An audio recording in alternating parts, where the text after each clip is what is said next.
Well, here we've got a fairly typical test pit on the edge of the village. The place where we put it was picked because it's on the edge of a sort of platform that's sloping off down there, just back from the road, which is probably a medieval lane or something like that. And we've dropped a 1 metre square test pit, which is the normal sample size, into that. How we do that is we cut the turfs with a sharp spade, cut them into blocks. If we're doing it in somebody's garden, we take them out in order and stack them in the cool or the shade, and so we can put them back later on. And then we've taken it out, the material of the pit out, in 10 centimetre spits, 10 centimetre thick layers. I mean, in effect what we do is take it out in context, so that everything that's the topsoil, if you like, with one context, and it's probably about that deep, and everything in that we keep, any pottery, brick, charcoal, stuff like that.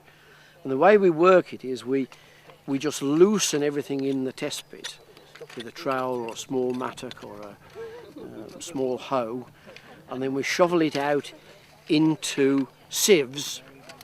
So really you need one person in the hole, and certainly at home we have about 8 people with a sieve each, sieving what comes out, and that's about the ratio that you can work with. And by sieving everything through the sieve, 100% sieving, if there are bits of pottery, glass, clay pipe, bone, anything that's man-made really, anything that isn't the geology, or anything that isn't the native geology, we save in that context. And when we think we're at the bottom of that, we stop, we clean it up, we record both photographically and sometimes actually drawing a plan, and then we would dig out the next context until it changed again. And now in this particular case, the topmost context had lots of stone and pebble and clay in it. In fact, it looked natural. When we first took the turf off, I was all for stopping. I thought there was nothing there.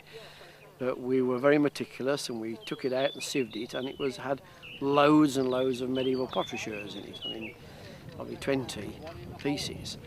So clearly there was some occupation here. We were in the middle of some sort of site, even though we didn't have much in the way of detail for it. The context below that had a lot less stone in it, a lot less pottery, but still medieval pottery in it. And then the context below that has virtually nothing in it, and may well be the natural geology or undisturbed ground. And the great beauty of this is that we started this at just before 11 o'clock. It's now 3:30, and we've had an hour off for lunch. So within 2 or 3 hours, we are able to say, yes, there is medieval occupation on this site. The date range of the pottery is 1100 to 1300. We don't know any more than that. It's not a technique that gives you plans of buildings. It doesn't give you surfaces, courtyards or anything like that. It is just a sample of what there is on this site in that test pit. But rather like pixels on the screen, you do this one here, one over the road, one in that property over there, one in there. You start to get a pattern of whether it's all medieval at one end, or it's post-medieval, or it's 12th century and 14th century. And obviously, if in a village like this you did about 50 of them, you'd have a pretty good indication of what material there was. And you'd also have an indication of what had happened in subsequent centuries.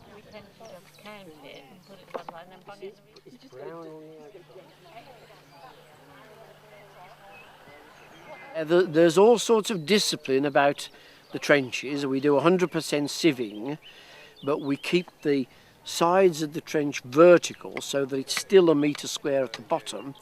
And part of the reason for doing that is neatness, of course, but also we are getting a section then through the site on each side.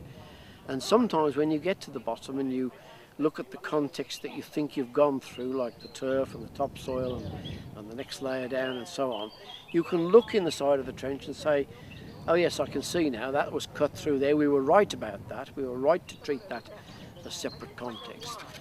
So the side sections and keeping it clean and tidy, vertical, is very important as well. In fact, keeping it clean as you work, so that whenever you loosen everything, you get all the loose out, process it, keep it clean, make sure all your records, everything's bagged up in the right order before you move on to the next stage. I mean, from an archaeological point of view, if we're going to learn anything about a village, it's important that these things are done properly and recorded properly and the materials kept and so on. I mean, obviously people dig holes in their garden all the time for putting fruit trees in and, you know, digging double spits for putting vegetables in and so on. But if you want to learn something about the place, it needs to be done systematically and systematically recorded. And so you need some sort of project and what you're trying to achieve and how you're going to do it before you set out on it. But in my experience, most people are really interested in the age of the place they live in, the sort of people that used to live there, the sort of artifacts and pottery and stuff they were using. And so it has a very important community dimension to it as well, you know, doing these test pits like this, as it does here.